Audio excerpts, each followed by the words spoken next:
Welcome back to the Jeremiah Show. My very special guest today is Jake Shimabukuro. Rolling Stones has called Jake one of the hottest axemen of the past few years. Who doesn't actually play guitar? Is that true, Jake? I can't play the guitar. Seriously? Wow, man, you were amazing. I thought I read that. I'm like, Rolling Stones gotta have it wrong. They didn't fact check that one. Jake has become one of the most exceptional and innovative ukulele players in the history of the instrument. He's an artist who has drawn comparisons to musical titans such as Jimi Hendrix and my favorite, Miles Davis. Jake Shimabukuro is here to talk about his new album, Grateful, featuring a who's who of Hawaiian music royalty. Welcome, Jake. Hey, aloha, Jeremiah. Thank you so much for having me on the show. And that was such a beautiful introduction, beautiful opening to the show. So heartfelt, and I'm grateful and thankful that I hope that your family and friends are all doing okay. It's been a rough time, and it's gonna be a long time, a long road to recovery for the Maui community and for Hawaii as a whole. Yeah, and I hope that you have friends and family. I'm sure you do on Maui, and hope that they are safe and well and all that. But what you've put this album together, Gratitude, is so beautiful and such a gift to not only the Hawaiian Islands and the people, but to the world. Really, right now, it's such a don't you think it's come at such a perfect time? And was that plan? I mean, you didn't plan for that, right? It's just how you tell me why this is such a personal album to Well, you. the title of the album, was inspired by a friend of mine, Justin Kavika Young, who's one of the singer-songwriters on the record, and he wrote a song called "Grateful" that all of last year we were kind of touring the states and playing that every night, and every time he'd sing that song, man, it just tugged at my heart. And when we were working on this duets project, we recorded that in the studio, and we're trying to think of a title, and I just thought, man, I asked Justin, hey, would you be cool if we made your song the title track, on the album? Because for me, this album, like you said, it was a project, a collaborative project with all Hawaii-based musicians, and these were all the artists that I grew up listening to, heroes of mine, and also peers and musicians that are younger than me as well that inspired me. So there's a saying in Japan, and it's Okage Samade, which means I am what I am because of you. And this album for me was a way to kind of show my gratitude, and appreciation, for all these artists who inspired me and made me who I am today, because I know that I wouldn't be the musician I am today, if it weren't for their music and their mentorship and their friendship, throughout the years. Well, you have really you have an incredible career. You've worked with some of my favorite musicians. I mean, from Willie Nelson that lives there, I think on Maui, Ziggy Marley, Bette Midler, Jimmy Buffett, Jack Johnson, who I think lives here in Santa Barbara, Kenny Loggins in Santa Barbara, Mick Fleetwood, Michael McDonald, not to mention all of the musicians that you're playing with on your new album. But you've been traveling and touring, and it must just be an incredible moment in your life here the last few years with you know with your craft and your music, joining together with some of these music legends. um is this album though some sort of like a you feel like you're coming home in a way and really highlighting your musicians, as you said, that you've admired all your life from Hawaii? Yeah, definitely. This, working with all these artists, it was quite surreal. You know, I mean, just the opening track, which is a track with Henry Kapono, you know, who is just a legend in Hawaii. We did one of his iconic songs, Sailing, and you know, I would never have had the courage, you know, to ask him to record this with me, if it hadn't been for just we happened to be by pure coincidence we happened to be on the same flight, you know, coming home from Hawaii Island, and I remember walking onto the plane, and I looked at my seat, and I looked at where I was sitting, and in the window seat was Henry Capono sitting there, and I was like, oh my goodness. So I walked up to Henry and I said, "Oh, you know, Uncle Henry, is it okay if I sit next to you?" And he looked at me and he said, "Oh, well, is that your seat?" So I said, "Yeah, that's my seat." So he said, "Well, I guess you better sit there." So I sat down, and you know, and it was the first time that I really got to talk with him, and he just opened up and shared, you know, his whole musical journey with me, stories that I had not heard. Um, and it was such a beautiful experience. And you know, at the end of the flight, you know, he just kind of he just kind of looked at me and he said, you know, just really proud of all the things you're doing, and you know, if I can ever support anything you're doing, you know, please let me know. And I said, actually, I'm working on this You're duets like, record right now. Would you want to do something with me? And he said, oh yeah, you know, please, yeah, let's do something. And then we went into the studio like a week or two later. So yeah. that's incredible. You thought about how am I going to reach him, and then you had that situation happen. That's pretty neat. You kind of made it happen in a way, right? You projected that a little. What did he tell you? I mean, he's one of your heroes. What did he tell you that you didn't know? A story that, if you could pass it on, that to us, you know, fans, about his life that really impacted you. Well, I mean, just like, I mean, just things like, you know, how so much of it was he was telling me was just so unexpected, you know. He's just kind of one of those guys, I feel like, that just really embraces the moment, you know, and he's just always present.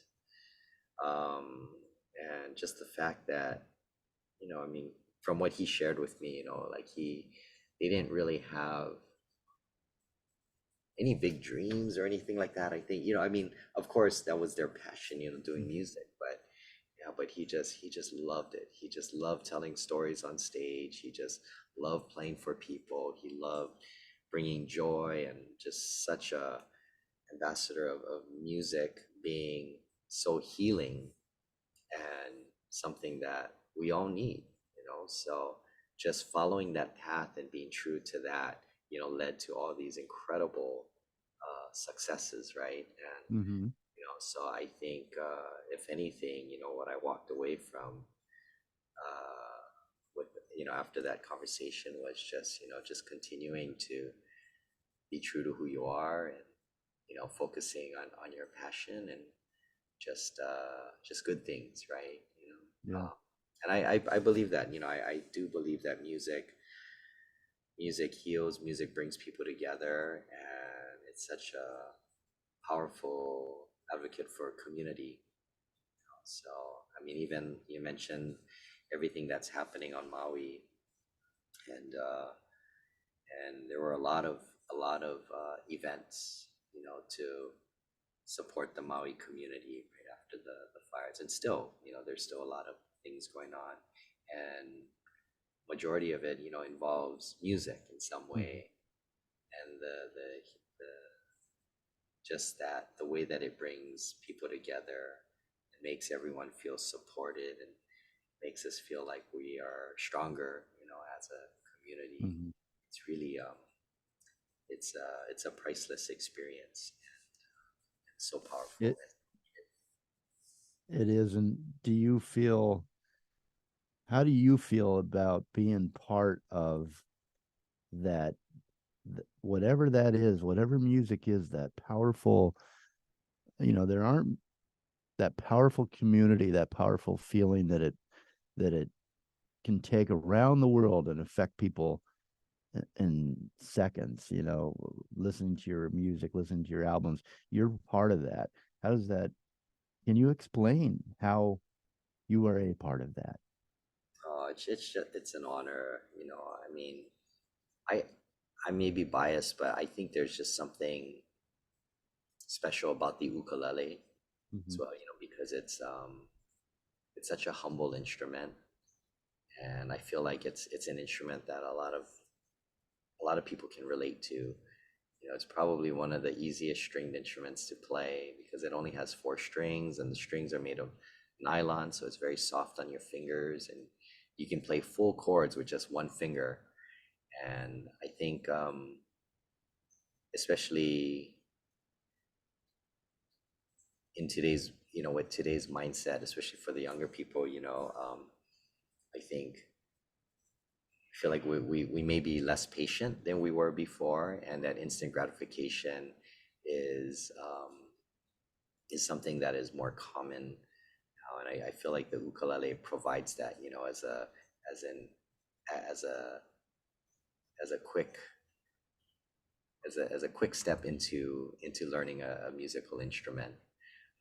I mean, I've been in situations where I would do like a workshop or some kind of master class or something, and someone will always say, I've never played an instrument. You know, I don't know why I'm here. You know, I shouldn't be here because I don't have any musical ability, you know, and they'll sit with the ukulele and they'll put it in their lap, and I'll just tell them, okay, just take your finger and put it in the bottom left-hand corner. All right, now just strum that four times and just take their time to like, oh wow. And then I'll be like, okay, now move it up one string, and they move it up one string, and they're like, oh wow, you know, and next thing you know, with those two chords, you know, they're playing like a dozen songs, and they just can't believe it, you know. And I'm like, see, you're a musician now. But it's that instant gratification, and it's that feeling of accomplishment, and that feeling that wow, I'm doing this, I'm actually playing a song, I'm making music. And when you get other people involved and they're all doing it together, you know, then you got this, then you have a jam session. And there's no greater feeling, right, than having a jam session with a bunch of Right. people You're that just love. connecting. Yeah. Mhm. Again, it's part of that music connection, you know, that powerful, unexplainable thing, magic that music does. I have a real quick story. I was at an event the other night for Yoshiki. I was telling you off air, and a gentleman walked up who had never heard of him or met him, and he said, "You know what? I saw that this was about music, and I'm feeling so low today with all the things that are going on." And he was a music director at the academy, and he said, so I showed up. I wanted to hear. I had to hear some music, and so the whole night goes on, and they, Yoshiki plays the piano and all this, and there's a lot of music, and at the end of it, I see him, and I had to find out that his whole face had changed, and his demeanor, and I went up and said, "Well, how did you came here for to release this worry and stress and fear that you have and the way things are today, and how do you feel now?" And he goes, "I'm so glad I came, and music is just that thing that you can't explain, and it changes you, it changes everything about you." You're Oh, that's and beautiful. Beautiful to hear that. Yeah. Yeah, and I mean, when as the listeners hear this interview and we go to break and we're playing your music and sharing your this album, there I just know, I said in the beginning, you're going to feel better, you're going to feel different. It's a really powerful album. The title is perfect because that's how grateful I feel. That's how I felt after I listened to it. It's a very powerful album, very powerful musicians that you've gathered. You're a storyteller, and correct me if I'm wrong, but part of the intentions behind this album was not only to go to some of the very, very best musicians in Hawaii, but it was also to tell it, pick a song, right? That that tells a story for that musician that you're collaborating with. Did I say that right? Did I Oh get that yeah, right? definitely. Yeah. I mean, I mean, for most of the tracks that we recorded, I kind of I would just kind of let the artist that I was collaborating with, to select the song that they wanted to do. There were a couple where we had played together before, like a particular song, like when I recorded piano forte with Iggy Jang, who's a concertmaster of the Hawaii Symphony Orchestra. That was something that we had performed live before, and we just wanted to record it, together. Jeff Peterson, we had performed Hallelujah many years ago, and every time we'd see each other, we go, "Oh man, one of these days we got to record that together." So it was like little things like that that just made it special, because we finally got to do something and collaborate. I mean, Herbolta Jr., he was actually one of my teachers when I was a kid, and his father, Otasan, was probably my biggest inspiration for playing the ukulele. I mean, I listened to all his albums when I was a kid, and so now being able to collaborate with his son, because I never got to play with Otasan, but to be able to make music with his son, and who was also one of my teachers, and just to hear all the stories of how his dad used to teach him and how strict his dad was with him. It's so beautiful to have that, to share that mutual admiration for, yeah, for just a wonderful ukulele artist. Was there? I know you told the story about Grateful, and you wanted that to be the title, but is there an overlying story or theme to the entire album in your mind? Did you try to accomplish that, or did you just try to bring together people that you admired um and the Yeah, music that you loved playing with them? it was all like, there had to be some kind of connection, right? I mean, but the bottom line is I think, especially growing up in Hawaii with other Hawaii-based musicians, there's always some indirect uh, Connection. connection somehow, right? And um, but yeah, especially, I think, even Brother Nolan was another special one. I remember my dad used to bring me to all his concerts when I was a kid, and I used to always want to sit right in the front row so I could watch his hands and his fingers play.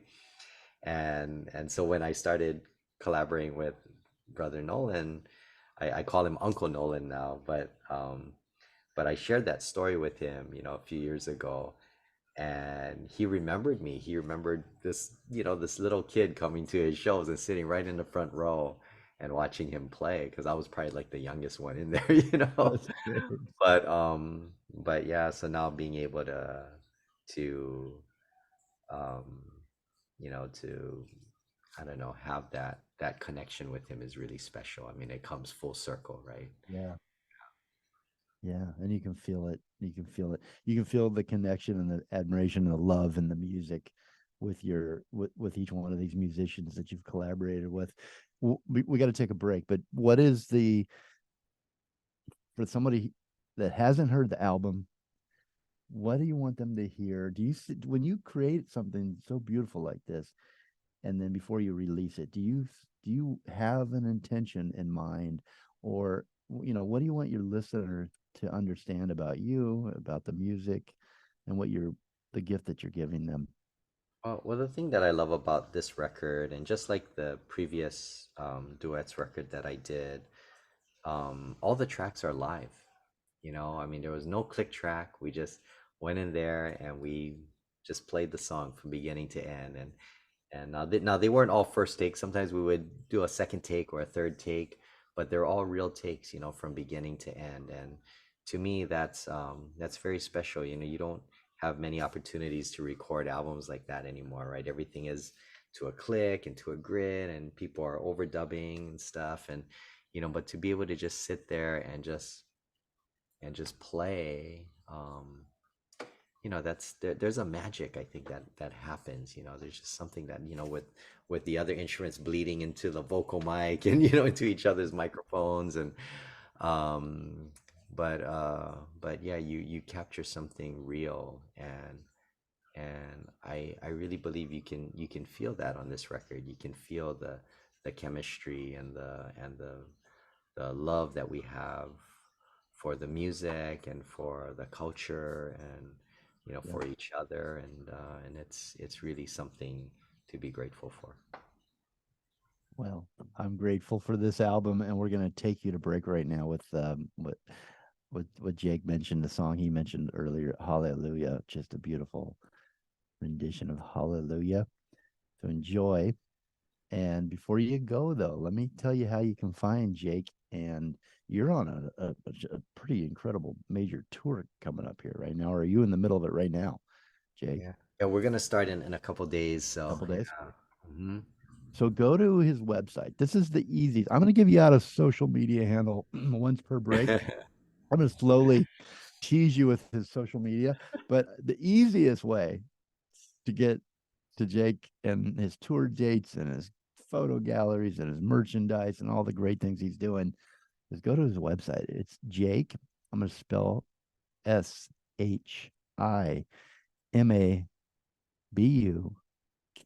SHIMABUKURO.com. And here's one social. Oh, I'll give you two actually this time. I said one, Facebook and Instagram at Jake Shimabukuro. You can find him there, and on his website, jakeshimabukuro.com. And at the end of this episode, this interview, we're gonna be premiering. Correct me if I say it wrong, Jake. Piano forte. Yes. I got it. Okay. We'll be right back. Enjoy. Hallelujah.